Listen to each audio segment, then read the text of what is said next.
lui-même. Et Mieux vaut un jour dans le parvis de l'Éternel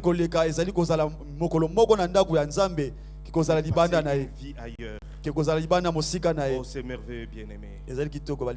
Vous avez fait de bons choix d'être dans la maison du Seigneur. Mais comme nous l'avons entendu au culte de midi, des fois il faut être dans la maison de Dieu. Parce que si tu restes à la maison, tu vas vaguer à des occupations inutiles. Et fin de compte, si tu évalues la journée, tu l'as perdu pour rien. Mais dans la présence de Dieu, il y a de bonnes choses. Et Dieu, il est le rémunérateur de ceux qui les cherchent. Et des fois ça peut paraître nul. Mais dis-toi que quand tu es dans la présence de Dieu, il y a toujours quelque chose qui s'ajoute dans ta vie. Sur tout le plan. Que Dieu nous bénisse. Alléluia. Amen. Voilà, nous sommes là, nous allons inviter l'homme de Dieu pour nous apporter cette parole qui nous donne la vie. Et merci à l'équipe.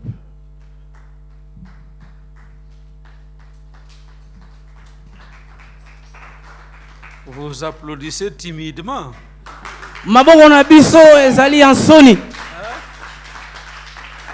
Alléluia. Amen. Alors, bienvenue dans la maison de Dieu cet après-midi.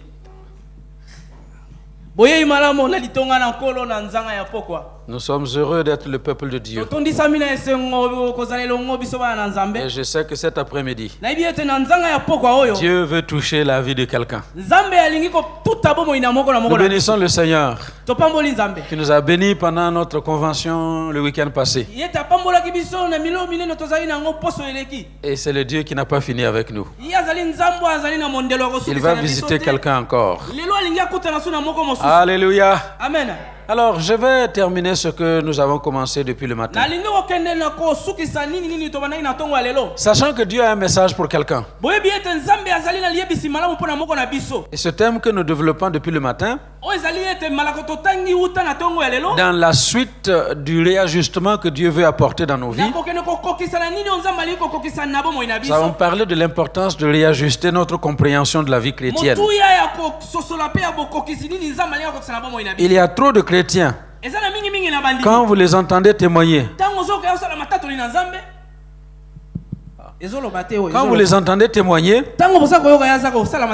oh, ils vous donnent l'apparence d'une vie toujours en victoire. Quand vous les entendez témoigner, c'est comme si la vie chrétienne, c'est une vie continuelle de victoire.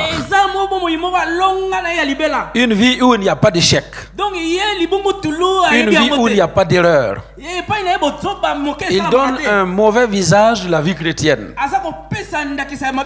Parce que la vie chrétienne, ce n'est pas une vie d'un fleuve tranquille. La vie chrétienne, ce n'est pas toujours une vie de lune de miel.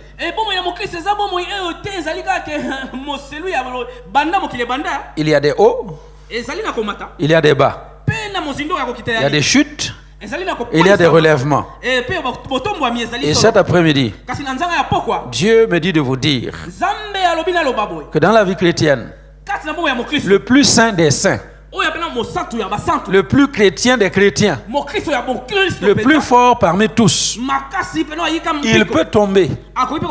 Mais cette fois le juste va tomber. Et cette fois le Seigneur va le relever. Et c'est ce que j'aimerais laisser comme message ce soir. Proverbe 14. Proverbe 24, versets 15 à 18. Voilà ce que la parole de Dieu nous dit. Ne tends pas méchamment des embûches à la demeure du juste.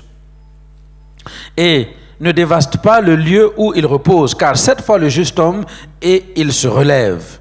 Mais les méchants sont précipités dans le malheur. Ne te réjouis pas de la chute de ton ennemi et que ton cœur ne soit pas dans l'allégresse quand il chancelle, de peur que l'Éternel le voie et que cela ne lui déplaise et qu'il détourne de lui sa colère. Amen. Donc, bien-aimé, comme je l'ai dit tout à l'heure, le plus saint des chrétiens peut trébucher.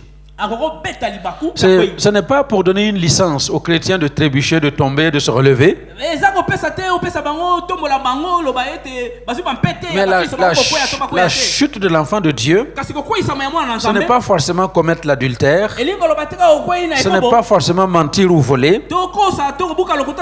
Mais trébucher pour l'enfant de Dieu, c'est de dire des choses que nous ne devons pas dire, par exemple.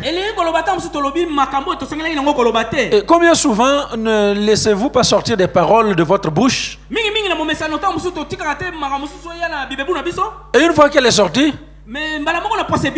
oups, c'est comme si je n'aurais jamais dû dire une telle parole. Mais c'est sorti. Tu as trébuché. Trébucher pour l'enfant de Dieu, c'est de perdre son sang-froid. Quelqu'un qui vous monte sur les nerfs et vous sentez la moutarde monter au nez. Et vous vous dites non, non, non, je vais me contenir. Je vais me contenir. Et puis, c'est parti. Et vous auriez aimé ne pas vivre cette expérience-là. Vous avez trébuché. Trébucher, c'est de faire des choses que nous regrettons. Tu ne sais pas ce qui s'est passé. Pourtant, tu as pris toutes les dispositions pour ne pas commettre cet acte-là. Mais tu ne sais pas ce qui s'est passé. Tu l'as fait. Et tu regrettes. Comment ai-je pu faire cela?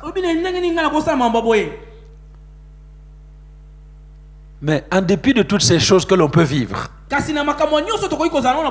de tout ce qui peut nous arriver que nous regrettons, le vrai enfant de Dieu, le chrétien authentique, il ne laisse pas son cœur chuter. C'est son pied qui aura trébuché. Mais son cœur reste toujours attaché à Dieu. Pendant qu'il est en train de tomber, il continue de crier à Dieu.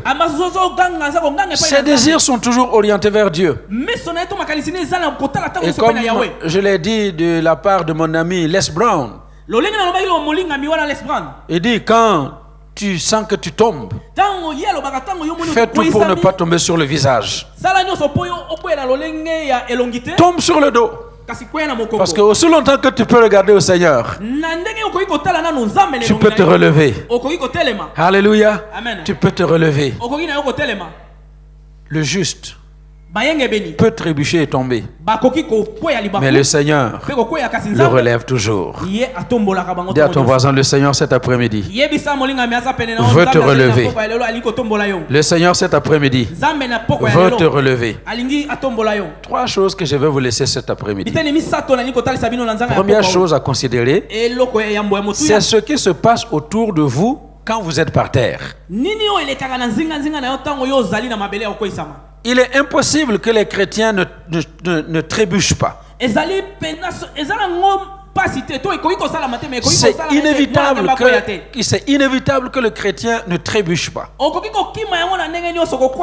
Et quand on trébuche, on tombe. Maintenant, quand vous êtes par terre, qu'est-ce qui se passe autour de vous? Notez 3 choses. Première chose, autour de vous, pendant que vous êtes par terre, vous allez entendre des gens qui disent il n'y a plus de salut pour lui. C'en est fait de lui. C'est terminé. Plus de salut. Et ça, c'est la spécialité des chrétiens. Quand un chrétien est par terre, au lieu de l'aider à se relever, ce qui se dit autour, c'est que c'est fini pour lui. C'est pas lui qui faisait le malin. Lui qui chantait comme ça là. Lui qui nous prêchait. C'est lui qui avait toujours quelque chose à dire. Le voilà par terre. C'est fini pour lui. Le psaume 3. Verset 1 à 5. David est roi d'Israël. Il est à Jérusalem. sur son trône. Et son propre fils, la chair de sa chair, l'enfant sorti de son sein, Absalom, se réveille et puis il dit non, mon papa, il faut qu'il quitte le trône. Écoutez bien. Ceux qui vont vouloir vous arracher de ce que Dieu vous a donné, ce ne sont pas les gens de loin. C'est généralement les gens de ta maison. Il dit, je vais le faire sortir. Et il a réussi à chasser son propre père de la capitale. Et pendant qu'il est en train de fuir Jérusalem, vous avez les gens qui lui jetaient la poussière. Ah, bien fait pour lui. C'est fini pour lui. Et les gens certains étaient contents. Alors, et voilà ce que David dit. Pendant qu'il fuit, il dit, ô Éternel, que mes ennemis sont nombreux. Mes ennemis sont nombreux. Quelle multitude se lève contre moi. Il y a combien qui disent à mon sujet, plus de salut pour lui auprès de Dieu. Écoutez-moi bien. C'est ce qu'on a fait à Jésus. Et Jésus lui-même dit, si le bois vert a brûlé, quand sera-t-il du bois sec que vous êtes? Jésus lui-même, c'est ce qu'on lui a fait. On l'a mis à mort. On l'a descendu de la croix. Mis dans le tombeau. Scellé. Et on dit c'est fini. Il n'y a plus de salut pour lui. Et vous voyez les gens qui passaient devant la croix. C'est pas toi qui voulais sauver les autres. Maintenant, sauve-toi toi-même. Et le brigand là. Mais toi qui disais que tu sauves les gens, sauve-toi et sauve-nous.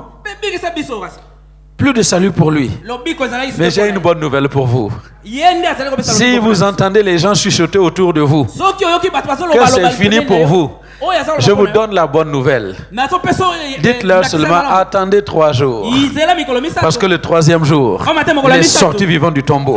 Il a renversé la mort. Et il a montré qu'il était vainqueur sur la mort. Tu sortiras aussi de cet endroit où tu te trouves. Et les gens disent que c'est fini pour toi. Le jour de la résurrection a sonné pour toi. Tu sortiras de cet engrenage. Et ce sera la faillite du diable. L'échec des démons. Au nom de Jésus.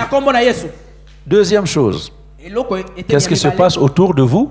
Quand vous êtes par terre, il y a ceux qui vont dire c'est Dieu qui le punit.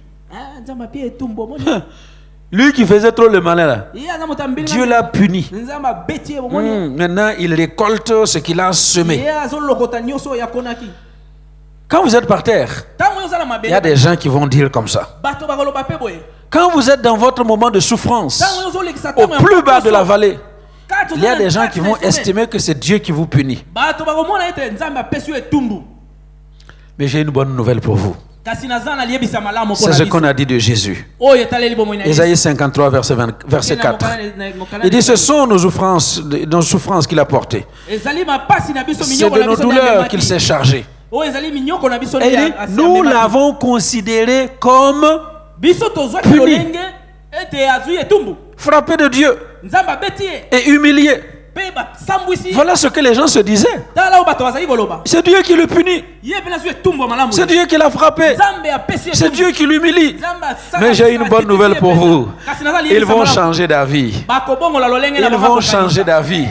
Parce que le 3e jour, ils ont été obligés de changer d'avis. Le 3e jour, ils ont dû changer. Parce que quand Jésus est ressuscité, les choses ont changé. Alléluia. Acte 28, versets 3 à 5. Vous connaissez l'histoire de Paul qui sort de la mer. Ils viennent d'échapper à un naufrage. Ils ont accosté sur les plages de Malte. Et sur les plages de Malte, les barbares les ont bien accueillis. Il faisait tellement froid. On a allumé un grand feu. Paul part ramasser des broussailles. Et lui qui vient d'échapper, il vient d'échapper de la mort sur la mer. Il arrive sur la terre et la mort veut le prendre encore. Et regardez au verset 3. Paul ayant ramassé un tas de broussailles et l'ayant mis au feu, une vipère sortit par l'effet de la chaleur et s'attacha à sa main. Vous vous imaginez? La vipère s'est attachée, c'est-à-dire que c'est dans là. Au bras de Paul. Quand les barbares virent l'animal suspendu à la main, ils se dirent les uns aux autres, comme ce qui se passe dans la plupart des églises. Quand les gens voient que tu es dans le malheur, au lieu de venir te parler, ils se parlent entre eux. Chocolo. Dis non. Hey, t'as vu la sœur là? Ce qu'elle a. Nous croyons que quelque chose. Dans leur famille là, il y a quelque chose. Regarde un peu. Tu vas avoir un problème dans votre famille. Si Dieu, tu es en train de souffrir comme tu souffles là, c'est que Dieu est en train de te frapper. Hein. Ils sont en train de se parler entre eux. Ils disent non, tu vas voir, il va mourir tout de suite. Il va mourir. Dieu l'a sauvé. Et il arrive sur la terre. Et Dieu ne veut pas le laisser vivre. Il y a quelque chose. Et regardez ce qu'il dit. Ils se disent les uns aux autres. Assurément, cet homme est un meurtrier. Est-ce que vous avez déjà entendu les gens dire que voilà, telle personne là, c'est pas clair avec elle. Il y a quelque chose. Il dit cet homme là, ils se disent entre eux. Hein? Non, ça doit être un meurtrier. Et puis il y a un qui dit non mais quand même, il a été sauvé de la mer, non? Non. Si la vipère s'est attachée à son bras là comme ça, c'est un meurtrier. Puisque Dieu n'a pas voulu le laisser vivre après qu'il a été sauvé de la mer. Paul secoua l'animal dans le feu. A dit à ton voisin, quel que soit ce qui s'attache à toi, secoue-le dans le feu. Secoue dans le feu du Saint-Esprit tout ce qui s'attache à toi et qui amène les gens à chuchoter. Chocolo là. Secoue-le dans le feu. Il le secoua dans le feu et il ne ressentit aucun mal. Et il continue. Il dit bon, la vipère est tombée. Hein. Mais attends seulement. Il va enfler. Et puis il va tomber raide mort. Tu vas voir. Écoutez-moi bien. Il y a des gens, leur seul rêve, c'est de te voir tomber subitement raide mort. Mais j'ai une bonne nouvelle pour toi. Ils attendront longtemps parce que tu ne vas pas tomber raide mort. Et c'est ce qui s'est passé ici. Ces gens s'attendaient à le voir enfler ou tomber mort subitement. Mais après avoir longtemps attendu, voyant qu'il ne lui arrivait aucun mal, ils changèrent d'avis et dirent que c'était un Dieu. C'est pourquoi je vous ai dit, ils vont changer d'avis. Parce qu'ils attendront longtemps et tu ne vas pas mourir, ils vont changer d'avis. Et les mêmes qui te critiquaient, ce sont les mêmes qui vont venir dire, ton Dieu là, il est puissant. Ton Dieu, il est fort. Ils changeront d'avis. Alléluia. Qu'est-ce qui se passe autour de toi quand tu es par terre? Jusqu'ici, j'ai dit deux choses. Première chose, il y a ceux qui disent qu'il n'y a plus de salut, c'est fini pour toi. Il y a ceux qui disent c'est Dieu qui le punit. Comme ces gens-là au temps de Jésus, dans Jean 9, mais si ce garçon est mort, si ce garçon est né aveugle, il doit y avoir un problème dans leur famille. Si ce n'est pas lui qui a péché dans le ventre de sa maman, ce sont ses parents qui ont péché. Mais ils changeront d'avis. Parce qu'un jour, Jésus a rencontré ce jeune homme. Et il a guéri. Il a retrouvé les yeux. Et ils ont changé d'avis. Et ma bonne nouvelle pour vous cet après-midi, c'est qu'ils vont changer d'avis. La troisième chose qui se passe autour de vous quand vous êtes par terre, il y a ceux qui vous voient par terre, qui savent que vous avez besoin d'aide pour vous le relever. Mais ils disent, hey, allons, achevons-le. Maintenant, il est couché là. Il faut l'achever. Et c'est la spécialité des gens à l'église. Je ne cesserai jamais de le répéter. La seule armée où on achève les blessés dans ce monde, c'est dans l'église. Quelqu'un a trébuché. Il est tombé. Qu'est-ce que les gens disent? Ah non, pasteur. Comme je disais ce matin, il y a de ces gens-là. Tout ce qu'ils voient, c'est ce qui ne va pas dans la vie des autres. Eh, pasteur, tu n'es pas au courant que dans la louange là, il y a des filles qui ont des copains. Il y a des garçons qui ont des copines. Vous savez ce qu'ils font? C'est achevé. Achevé. Tu sais que telle sœur a un copain. Pourquoi tu ne vas pas la voir pour lui dire, ma soeur, ce que tu fais là, c'est pas bien? Tu la laisses et puis tu viens me dire.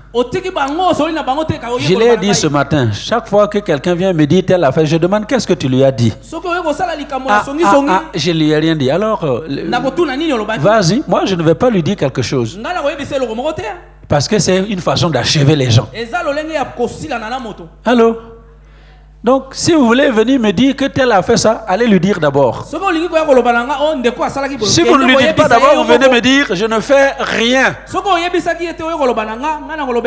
Allô? Nous sommes là pour nous aider. Mais ces gens-là disent, achevons-le. Il y a des gens autour de vous. Hein. Tout ce qu'ils cherchent, c'est vous achever. Alléluia. Amen. J'ai dit ce matin, vous voyez, quelqu'un a fait 3 mois, il ne vient pas à l'église. Et on ne vous dit rien. Maintenant, on vous rencontre à l'église. Et ma sœur, ça fait longtemps, hein? Ça fait longtemps. Tu étais parti où?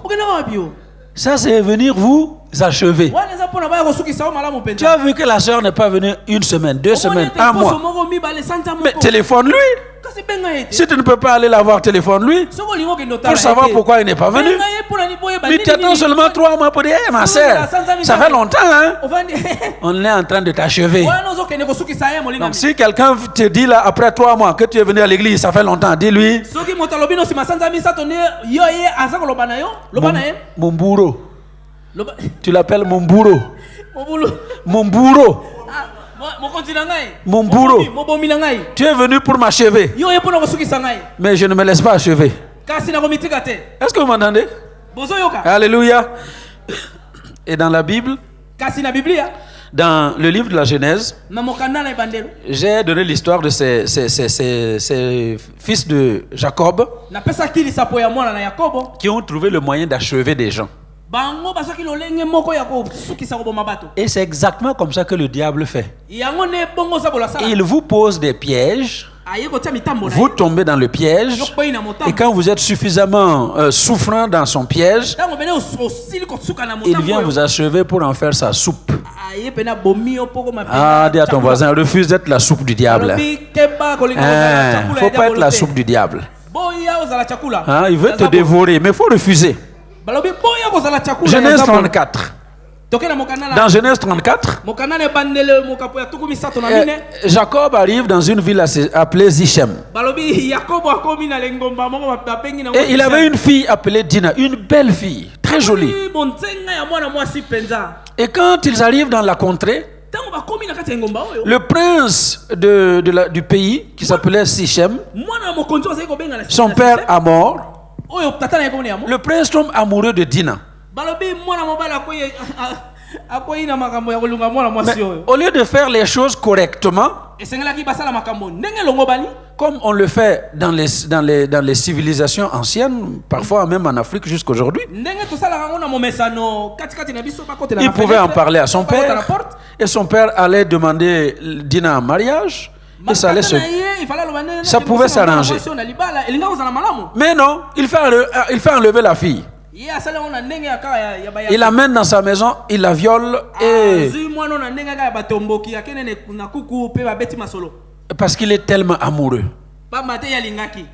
Et après ça, il va voir son père.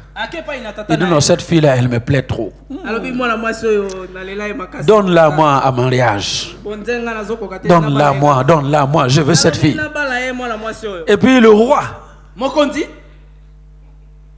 à mort, il part voir le papa de la fille, Jacob, pour dire, donne-moi ta fille en mariage, parce que mon fils est tombé fou amoureux de ta fille. Mais les fils de Jacob étaient tellement furieux qu'on ait déshonoré leur sœur. Et ils avaient leur plan pour achever tous les hommes de Sichem. Ils disent non, il n'y a pas de souci. Vous voulez notre sœur? On peut vous la donner. Écoutez, c'est comme ça que ceux qui veulent vous achever agissent souvent.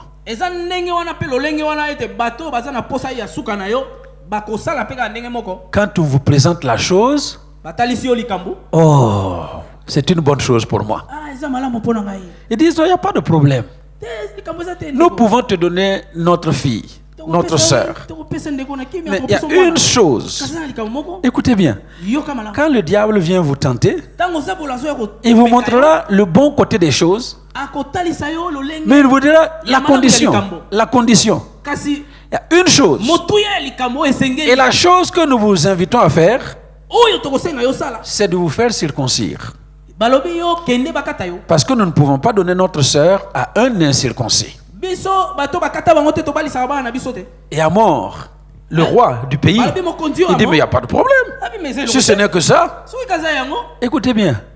Si vous n'êtes pas attentif, si vous n'avez pas du discernement, on va vous présenter quelque chose comme bien pour vous, mais c'est le chemin par lequel on va vous achever. Vous me comprenez? Amor dit à tous ces hommes, plus petits, moyens, grands, les vieux, ces gens veulent nous donner leur fille, mais nous devons nous faire circoncire. Et on a convoqué le jour de la circoncision. Alors, j'ai demandé ce matin des hommes qui sont ici, qui est-ce qui a été circoncis après 10 ou 12 ans? Comme moi. Comme moi. Je suis le seul. Je suis le seul. Vous là, c'était très jeune ou bébé et vous ne savez pas ce que c'est que la circoncision. Et je peux vous apprendre que ça fait mal.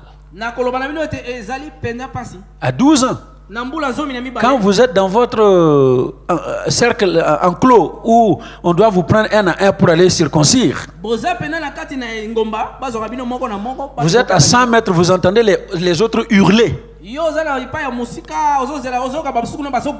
a qui se taillent et on les arrête. C'est ce qui s'est passé avec Amor et les hommes de son pays. Ils ont été circoncis. Mais regardez la suite de l'histoire. Genèse 34, versets 25 et 26. Le troisième jour, pendant qu'ils étaient souffrants, les deux fils de Jacob, Simeon et Lévi, frères de Dina, prirent chacun leur épée, tombèrent sur la ville qui se croyait en sécurité et tuèrent tous les hommes. Ils passèrent aussi au fil de l'épée Amor et Sichem son fils. Ils enlevèrent Dina de la maison de Sichem et sortirent. Quand ils étaient souffrants, quand ils étaient au summum de leur douleur, incapables de bouger. On est venu les achever. Alors quand tu tombes, il y a ceux qui veulent t'achever comme ça. Mais j'ai une bonne nouvelle. Le juste peut tomber, mais le Seigneur va le relever. Alléluia. Le Seigneur va relever quelqu'un encore cet après-midi. Deuxième chose, je vous laisse une illustration. Et c'est la vie de David pour montrer les étapes de la chute. La chute là, ça ne vient pas subitement. Il y a toujours des étapes pour conduire un enfant de Dieu dans la chute. Quand quelqu'un vous dit non, en fait je n'avais rien et puis le péché est tombé sur moi, c'est faux. Il y a toujours des étapes. Et la première étape dans la vie de David, dans 2 Samuel 11, vous allez voir, première étape, c'est le désœuvrement. Le désœuvrement. Il y a un auteur que nous avons étudié au lycée qui avait dit ceci: le mal c'est l'oisiveté. Ne rien faire, la paresse. Vous allez vous rendre compte que jusqu'au milieu du chapitre 10 de 2 Samuel, chaque fois qu'il y avait un combat, une guerre, David était sur le champ de bataille. Mais à partir du chapitre 10, les fils de Moab viennent l'attaquer. Les fils d'Ammon. Les fils d'Ammon l'attaquent. Et il ne part pas à la guerre. Il envoie Joab avec l'armée. Et lui, il reste à Jérusalem. Et au chapitre 11, la guerre a commencé. Il envoie Joab avec l'armée. Et lui, il reste à Jérusalem. Donc, première erreur de David. Et que je vous invite à éviter. Évitez cette erreur. C'est-à-dire de vous mettre dans un état de désœuvrement. Quand on convoque des réunions, vous décidez de ne pas venir. Quand il y a quelque chose comme la convention, vous décidez de faire un voyage ailleurs. C'est notre combat, c'est là notre guerre. Quand vous décidez de rester à la maison, c'est-à-dire à ne pas être au lieu où il y a le combat, vous vous exposez à la deuxième étape qui est la convoitise. David reste à Jérusalem. Il se tourne les pouces dans son palais. Il n'y a rien à faire. Il monte, il descend. Et un soir, il est monté sur le toit de sa maison. Et qu'est-ce qu'il voit? À la rivière, une femme qui se lave. Et la Bible dit qu'il voit une femme belle de figure. Et il la convoite. Il dit, mais qui est cette femme? Il dit, mais c'est Bathsheba, la femme de Uri, qui est en guerre avec les autres soldats. Et David l'a fait venir. Il couche avec cette femme. Et vous voyez la dégringolade. Il est désœuvré. Il a la convoitise. La convoitise l'amène à commettre l'adultère. Et une fois qu'il a commis l'adultère, il essaie de cacher. La dissimulation. Parce que Dieu est le Dieu qui voit même dans le noir. Dieu voit dans le secret. Il n'y a rien de caché que nous ne pouvons, qui ne sera révélé. Tout ce qui se fait en secret sera découvert. Lui, il a fait en secret. Il veut dissimuler. Mais la femme vient lui dire: ah, roi, je suis enceinte. Ah, donc l'histoire est une fois seulement. Oh, une fois seulement, je suis enceinte. Ah, ça c'est Dieu. Dieu qui peut vous attraper et pour vous livrer en public. Alors maintenant que l'histoire est comme ça, vous allez voir que le mal, donc la chute, hein, il y a deux choses. Il y a la chute. Et la chute, ça va en dégringolant. Désœuvrement, convoitise, adultère, dissimulation et plus tard meurtre. Maintenant le mal, il a commencé caché, dissimulation, et quand il a vu que ça ne marche pas, il dit bon, comment on va faire? Et il envoie dire au général Joab, l'officier Uri, donne-lui congé. En guerre, il n'y a pas de congé. On ne sort pas un soldat du champ de bataille pour l'envoyer en congé. C'est un officier de l'armée qui vous parle. En état d'exception, tous les congés sont annulés. Et lui, il dit d'envoyer, de donner congé à l'officier dont il a couché avec la femme. Avec dans sa tête de fabriquer une histoire. Cet homme viendra et va coucher avec sa femme. Et ni vu ni connu. Le temps que le ventre se présente, on dirait que c'est l'enfant de son mari. Mais Dieu est Dieu. Vous faites vos affaires en cachette. Mais lui, il est dans le lieu secret. Et il voit.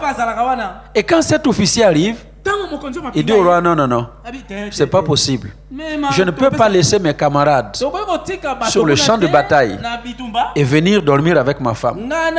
Il a refusé, il est resté dans la cour du roi. Ça, c'est un bon officier. Mais vous voyez le mal. Vous voyez?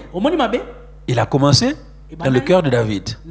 Convoitise, adultère, tentative de dissimulation. Et ça monte, ça monte, ça monte. C'est pour vous dire, le mal, quand il commence un petit rien dans votre cœur, c'est une graine qui va pousser. Et ça va devenir très vite un gros arbre. C'est pour ça que la Bible dit de fuir le mal. De ne pas nous laisser tenter par le mal. De ne même pas essayer de faire un petit mal. Parce que le petit mal que tu fais, il va devenir un grand mal. Je l'ai dit parce que je l'ai vécu. Tous les fumeurs, il n'y en a pas un seul qui a commencé avec l'héroïne. Tous les fumeurs ont commencé avec essayer seulement. Les camarades là qui fument, qui viennent te dire non, goûte un peu. Hein? Et non, ça ne fait rien. Et j'ai dit, moi, ça m'est arrivé. La première fois que tu prends la première bouffée de cigarette,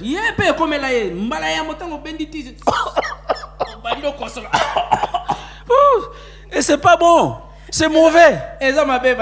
Même vous là, vous, la première fois que vous avez pris votre premier verre de bière,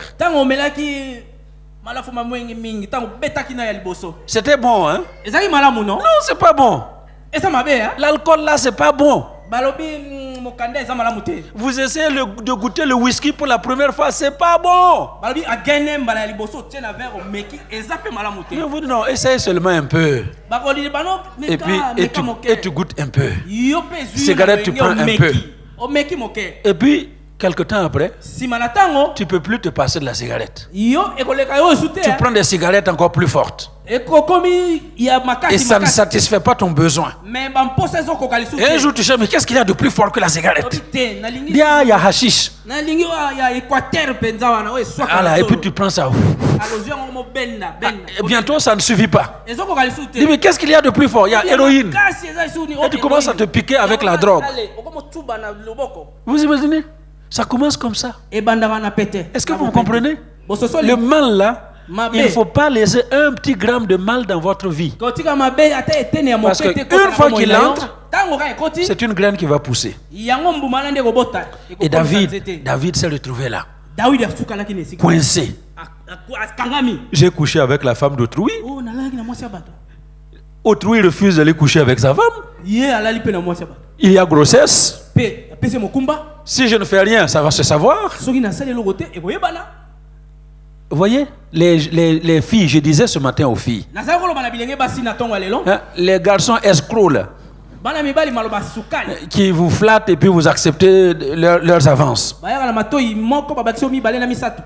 Vous réveillez après. Je crois que je suis enceinte. Il dit, ah, non, je ne suis pas prêt à accueillir un enfant. Hein. Tu n'es pas prêt à accueillir un enfant, mais tu veux femme. C'est le mal qui va en progression. David est coincé. Il dit, qu'est-ce que je vais faire? Il envoie un message au général en guerre. Il dit, Uri, il faut le mettre au cœur de la bataille. En première ligne. Et vous allez vous rendre compte que c'est toujours en première ligne que les premiers soldats tombent.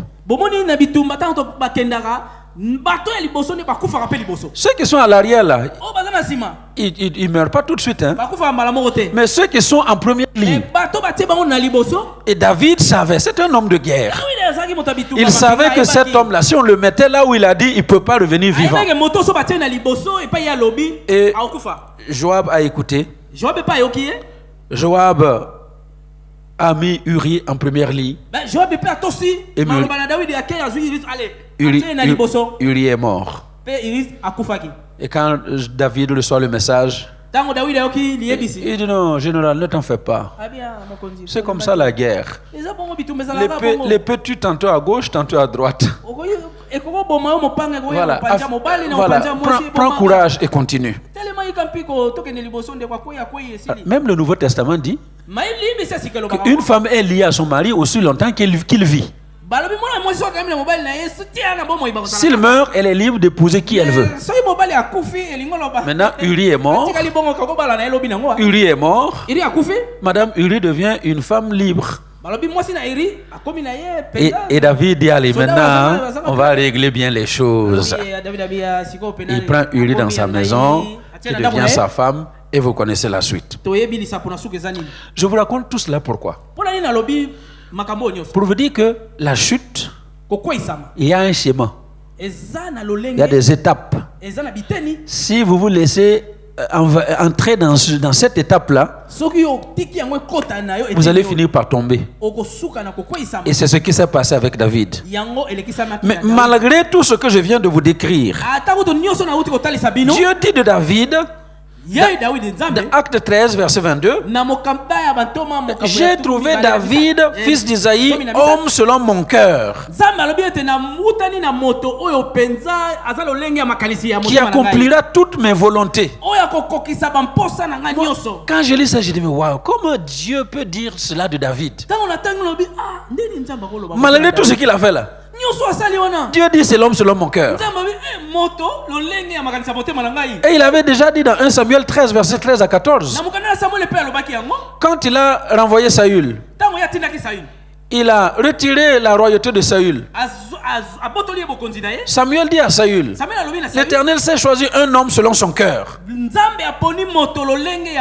Et cet homme selon le cœur de Dieu, c'est David. C'est pour vous dire, bien aimé, l'homme selon le cœur de Dieu, la femme selon le cœur de Dieu. Ce n'est pas l'homme ou la femme qui ne chute pas. Ce n'est pas l'homme ou la femme qui ne tombe pas. Mais c'est l'homme ou la femme qui, même s'il est tombé, garde les yeux levés vers le ciel pour dire, Seigneur, tu es mon Dieu, tu es mon Seigneur, tu es mon Sauveur, je n'en ai point d'autre. À qui d'autre irai-je sinon qu'à toi?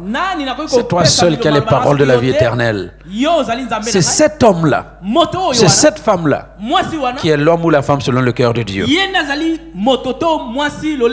Alors c'est pour vous dire, quel que soit l'endroit où tu es tombé, quelle que soit la condition dans laquelle tu es tombé, relève-toi. Relève-toi. Relève-toi. Parce que ta place, ce n'est pas par terre. Dieu te veut debout. Parce que Dieu nous a créés avec la grâce de nous relever toujours. Dieu ne nous a pas créés pour rester couchés. Toutes les femmes de la terre veulent avoir leur mari à la maison, mais pas couché. Si ton mari est toujours couché, du 1er au 31 il est couché, il y a un problème, n'est-ce pas? On les veut à la maison, mais en train de faire un travail. Et Dieu nous a créés avec la grâce de nous régénérer. Il nous a créés avec la capacité de nous auto-régénérer.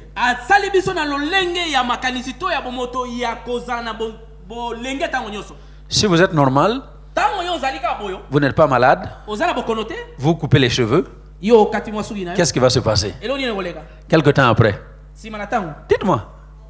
Ça va pousser. Si vous êtes en bonne santé, vous n'êtes pas malade, vous coupez les ongles, qu'est-ce qui va se passer?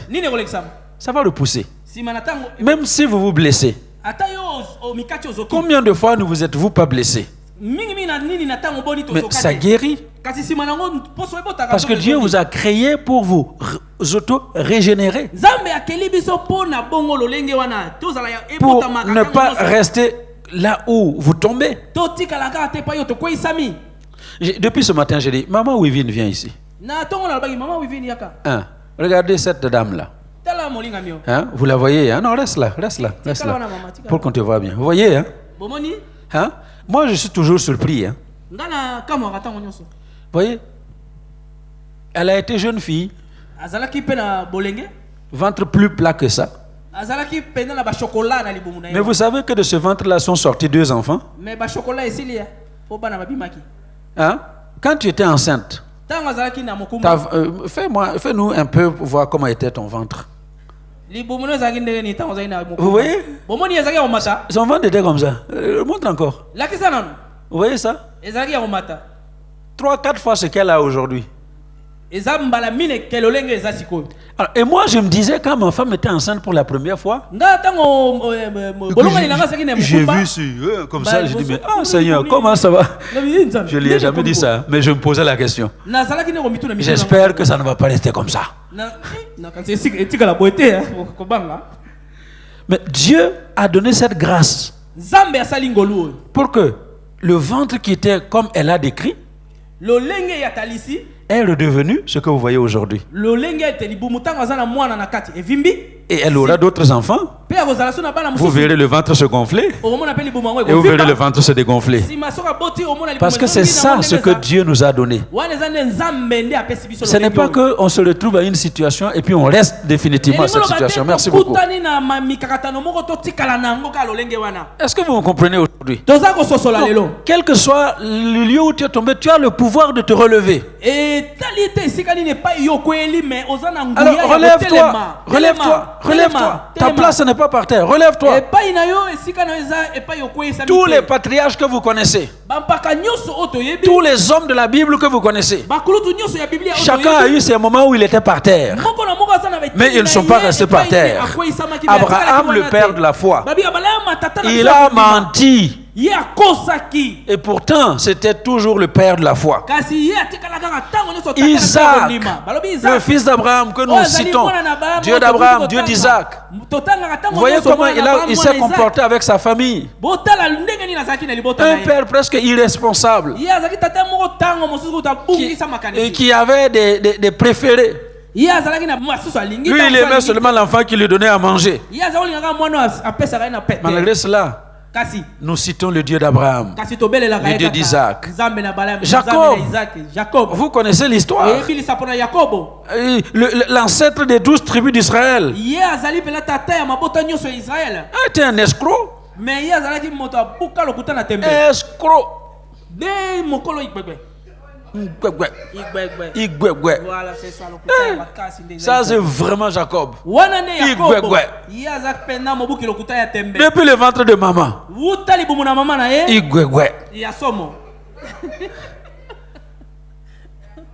Il trompe son frère, il trompe son père, il trompe son oncle, à tel point que Dieu a dû lutter avec lui.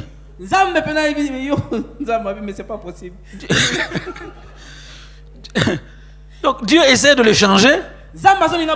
Non, Jacob continue. Dieu l'envoie ici pour le changer. Escroc. Et un jour, Dieu dit ok, aujourd'hui c'est aujourd'hui. Et vous connaissez l'histoire. Il est là. Et l'ange de l'Éternel descend. Et ils ont lutté toute la nuit.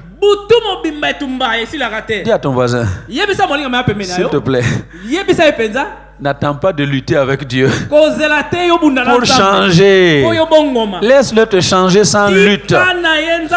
Il a lutté jusqu'au matin. Et voyant qu'il ne pouvait pas le vaincre, il le frappe à la hanche. Et puis Jacob devient boiteux. Maintenant, il ne peut plus courir comme il veut. Il ne peut plus agir comme il veut.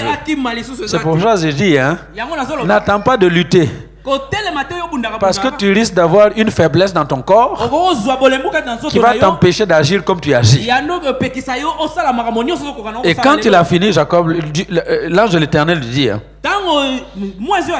allez, laisse-moi, je pars. Et Jacob comprend que ici, non, je ne peux pas te laisser partir.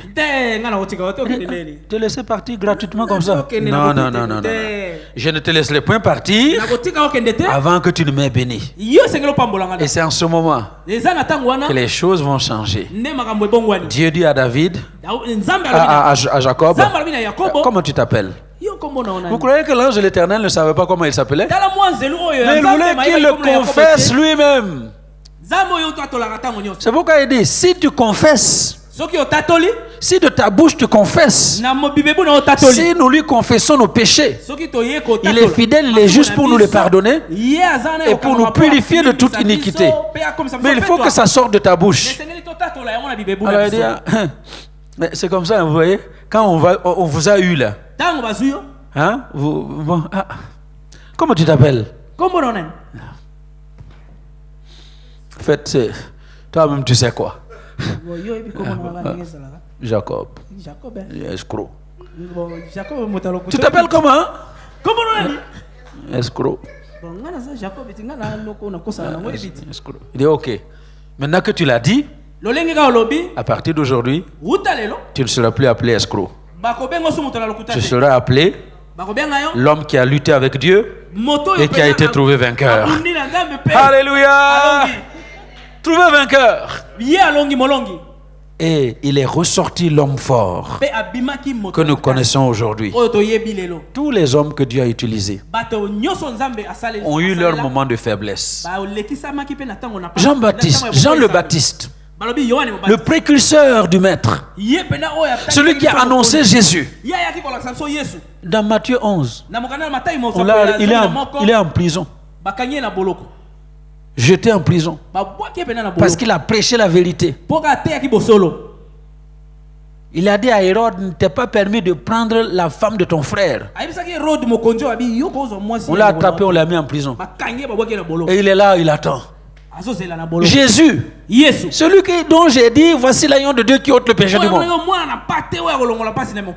Il sait que je suis dans cette prison. Et il ne dit rien de moi. Et il ne vient pas me sortir. Il appelle ses disciples. Vous savez pourquoi? Parce qu'il était découragé. Le grand Jean-Baptiste, celui qui a vu, c'est pas quelqu'un, il a vu l'Esprit de Dieu descendre du ciel. Il a vu. Est-ce que vous là, vous pouvez voir vraiment Dieu descendre? Vous le voyez et puis vous commencez à douter de quelque chose? Non. Jean-Baptiste était en train de douter. Il dit, venez ici.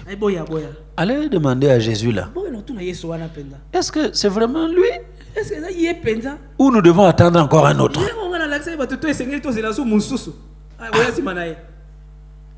Découragé. Et quand ils arrivent, ils posent la question à Jésus. Jésus aussi, il était terrible. Hein? Et au lieu de leur dire, allez dire à Jean-Baptiste, c'est moi. Le témoignage qu'il a reçu du Saint-Esprit là, c'est moi. Au lieu de faire ça, il ne dit rien. Il guérit les malades. Il ouvre les yeux des aveugles. Chasse les démons. Et puis voilà. Il leur dit, allez dire à Jean. Les aveugles voient. Les lépreux sont purifiés. Les sourds entendent. Les morts sont ressuscités. Heureux pour qui je ne serai pas une occasion de chute. Mais qu'est-ce qu'on va qu'est-ce qu'on doit donner comme réponse à notre maître? Allez lui dire ce que je vous ai dit. Et quand ils ont tourné le dos, maintenant il dit à ses disciples, vous avez vu Jean?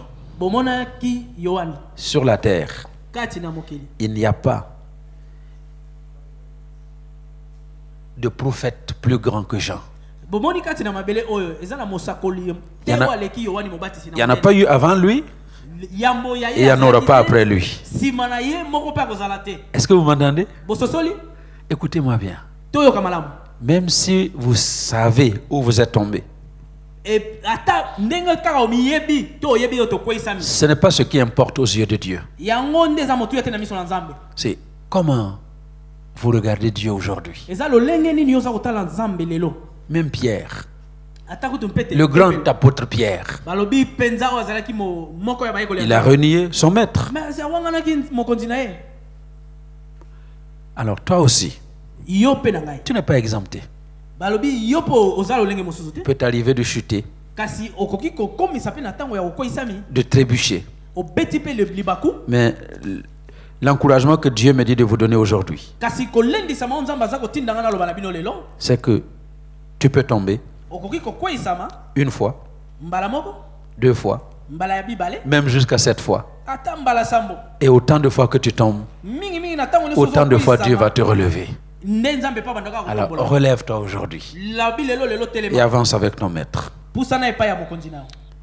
Psaume 37, verset 22, il dit, ceux que bénit l'Éternel possèdent le pays, et ceux qu'il maudit sont retranchés. L'Éternel a fermé les pas de l'homme. Il prend plaisir à sa voix. S'il tombe, il n'est pas terrassé, car l'Éternel lui prend la main. C'est David qui parle. Et il ajoute au verset 25, j'ai été jeune, j'ai vieilli, et je n'ai point vu le juste abandonné, ni sa postérité mendiant son pain. Il est toujours compatissant et il prête, et sa postérité est bénie. C'est ainsi en est-il du juste. Même si tu sembles tomber aujourd'hui, il veut te relever et te permettre de marcher dans la victoire. Au nom de Jésus. Amen. Alléluia. Amen. Vous avez été bénis. Je vous invite à vous lever. Levons-nous et nous allons prier. Prends quelqu'un avec toi cet après-midi, une personne, et tu vas prier pour la personne. Prends une personne pour qui tu vas prier. Et la prière, c'est Seigneur, tiens mon partenaire de prière debout. Tiens-le debout. S'il est tombé, qu'il se relève. Si elle est tombée, qu'elle se relève. Et qu'elle entre dans l'héritage que tu as préparé pour lui. Au nom de Jésus. Prions les uns pour les autres. Alléluia. Seigneur, merci pour ton serviteur. Merci parce que tu l'as appelé, tu l'as établi, tu l'as béni. tu lui as donné les grâces de voir ta faveur se manifester dans sa vie. Et cet après-midi, je prie pour lui.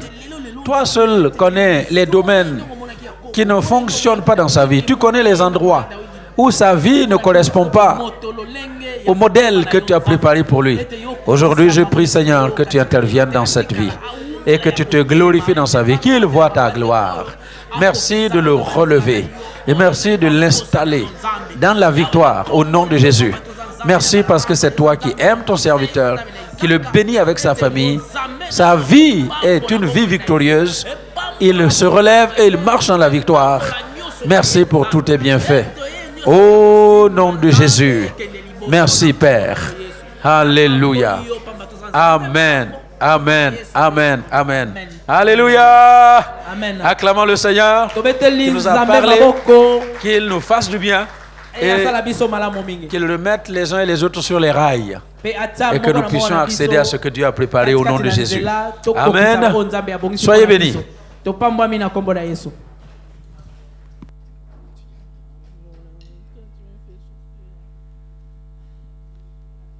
Que nous pouvons encore acclamer notre Seigneur. Cette parole d'espérance. Oui. Dieu est bon. Le monde condamne toujours. Mais Dieu est compatissant. C'est même sa mission sur la croix. Il est venu pour nous les pécheurs. Il ne veut pas voir le pécheur demeurer dans le péché. Mais que nous puissions changer d'habit. Amen. Amen. Ah, gloire à Dieu. Maintenant, si vous avez prévu quelque chose pour notre Seigneur, ramenez le présent que vous avez prévu pour lui et par un chant de louange.